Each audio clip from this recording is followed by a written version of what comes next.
আজ আমি আপনাদের সাথে শেয়ার করছি ছোলে বাটুরে রেসিপি। চলুন তাহলে রেসিপিটা শুরু করা যাক।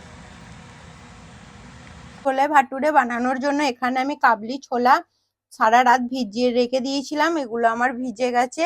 আমি এটা একটা প্রেসার কুকারের মধ্যে দিয়ে দেব। কাবলি ছোলার কালার আনার জন্য এখানে আমি চা পাতা দিয়ে দেব। দিয়ে দেবো আধ চা চামচের মতো গোটা গোল। দেবো 3টে এলাইচি, আমি ফাটিয়ে নিয়েছি এলাইচি গুলো, এগুলো দিয়ে দেবো। নিয়েছি দারচিনি। এই উপকরণগুলো সবগুলো আমি এরকম করে বন্ধ করে দেবো। আপনাদের কাছে এরকম চা ছাঁকনি এইটা যদি না থাকে তাহলে আপনারা একটা সাদা কাপড়ের মধ্যে লেপটেও আপনারা দিতে পারেন। এটা আমি প্রেসার কুকারের মধ্যে দিয়ে দেব। 1 কাপ পরিমাণ জল দিয়ে দেব। দিয়ে দেবো স্বাদ মতো লবণ। প্রেসার কুকারের ঢাকনা বন্ধ করে দিয়ে আমি এখানে 3 থেকে 4টে সিটি দিয়ে নেব। একটা পাত্র নিয়ে নিয়েছি, তার মধ্যে দিয়ে দিয়েছি সর্ষের তেল। দিয়ে দেবো ফোড়নের জন্য 1 চা চামচের পরিমাণ জিরে। দেবো 2টো মিডিয়াম সাইজের পেঁয়াজ আমি কুচিয়ে নিয়েছিলাম, এটা দিয়ে দেবো। একটা তেজপাতা। পেঁয়াজটা আমি একটু লাল করে ভেজে নেব। এর মধ্যে দিয়ে দেবো টমেটো কুচি।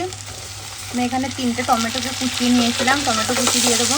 যাতে তাড়াতাড়ি গলে যায় তার জন্য দিয়ে দেবো স্বাদ মতো লবণ।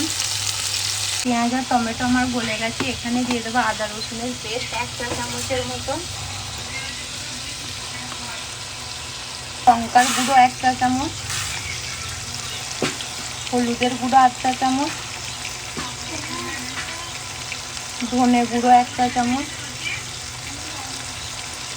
জিরে গুঁড়ো 1 চা চামচ। মশলাটা আমি একটু কষে নেব ভালো করে। মশলাটা আমার কষানো হয়ে গেছে। দেখুন চারিদিকে তেল ছেড়ে দিয়েছে। এখানে আমি যে ছোলাগুলো সেদ্ধ করে নিয়েছিলাম সেই কুকারটা খুলে ছোলাগুলো দিয়ে দেবো। দেখুন ছোলাটা কত সুন্দর কালার এসছে চা পাতিটা দেওয়ার কারণে। ছোলাগুলো আমি দিয়ে দেবো।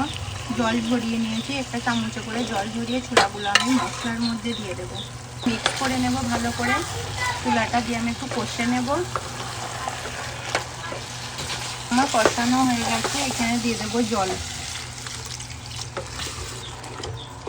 আমার রেডি হয়ে গেছে। এর মধ্যে দিয়ে দেবো 1 চামচের মতন গরম মশলার গুঁড়ো। দেবো কাসুন্দি। ময়দাটা মেখে রেখেছিলাম, ওইটার আমি লেচি বানিয়ে নিয়েছি। এটা আমি ছোট ছোট করে লেচি কেটে নিয়েছি। এটা আমি বেলে নেব।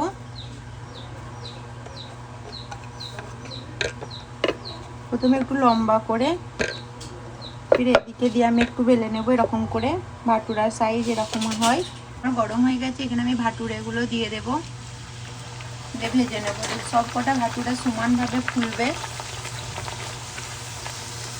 দেখুন সব কটা ভাটুরে একভাবে সমান ফুলেছে। দেখুন এরকম ভাবে আমার রুলস যদি ফলো করেন তাহলে সব কটা এরকম ফুলকো ফুলকো হয়ে রেডি হয়ে যাবে। আমার ছোলে বাটুরে রেসিপি রেডি হয়ে গেছে। আপনাদের এই ছোলে বাটুরে রেসিপি যদি ভালো লেগে থাকে তাহলে আমার চ্যানেলটা শেয়ার অ্যান্ড সাবস্ক্রাইব করে দেবেন।